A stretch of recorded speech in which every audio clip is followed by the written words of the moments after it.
Kedatangan kembali Yesus Kristus merupakan poin utama pembahasan mengenai akhir zaman. Bila mana Ia akan datang? Kapankah Ia akan datang? Mungkinkah kedatangannya akan diketahui? Ataukah Ia akan datang secara tiba-tiba tanpa ada pemberitahuan yang pasti? Apakah kedatangannya sekehendak Kristus? Kapan saja Ia mau datang berdasarkan maksud tersembunyinya? Sosok yang memang ditunggu-tunggu, tetapi tanpa adanya kejelasan dan kepastian, khususnya bagi orang-orang yang menolak untuk mengerti kebenaran firman.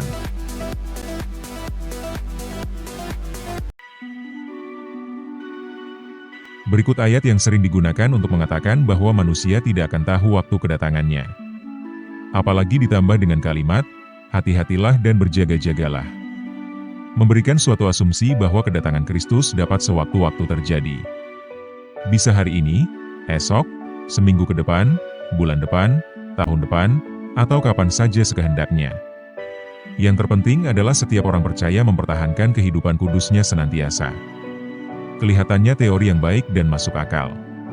Walaupun dengan demikian teori ini akan mendukung bahwa waktu kedatangan Kristus yang sewaktu-waktu, dapat diasumsikan, suka-suka, atau sekehendaknya.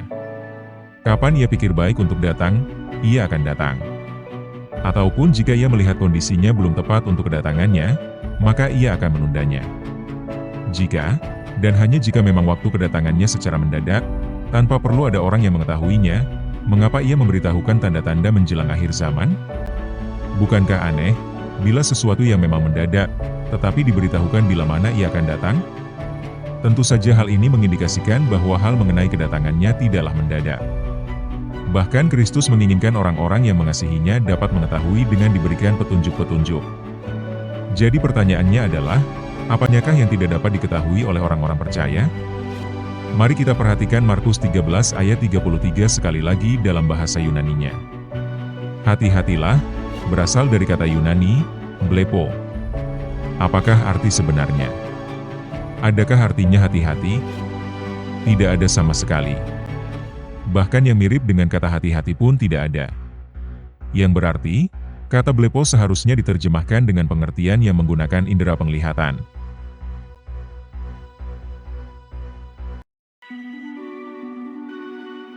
Perhatikan ayat berikut. Kata Yunani blepo di sini diterjemahkan dengan melihat. Mengapa tidak diterjemahkan dengan hati-hati? Kata melihat dengan hati-hati cenderung tidak memiliki korelasi ataupun kemiripan arti. Kembali di ayat berikut dapat dilihat bahwa kata Yunani blepo diterjemahkan dengan kata melihat. Sehingga menurut pandangan kami Markus 13 ayat 33 seharusnya tertulis, perhatikan baik-baik dan berjaga-jagalah. Sebab kamu tidak tahu bila mana waktunya, yang dalam bahasa Yunaninya, kairos, akan tiba. Jadi, orang-orang percaya diperintahkan oleh Yesus Kristus untuk berjaga-jaga, dan jangan sampai lengah untuk mengerti hal-hal mengenai akhir zaman. Dan diharuskan memperhatikan baik-baik, atau dalam kata lain, mempelajari sungguh-sungguh. Mengapa demikian? Karena orang-orang percaya, tidak, ataupun belum mengetahui, hari, yang dalam bahasa Yunaninya kairos, waktu kedatangannya. Kata waktunya, berasal dari bahasa Yunani, kairos, yang dalam bahasa Ibraninya, moed. Apakah yang dimaksud dengan kata moed? Perhatikan ayat berikut. Tidak lain adalah hari-hari yang diperingati oleh setiap orang percaya yang terdapat di Imamat pasal 23, yang kesemuanya terdapat 6 moed. Perhatikan bagian berikut. Keseluruhan moed terbagi menjadi 2 musim. Kami meyakini bahwa segala sesuatu yang berhubungan dengan Kristus jatuh di salah satu hari-hari tersebut. Baik kelahiran, kematian, dan juga kebangkitannya.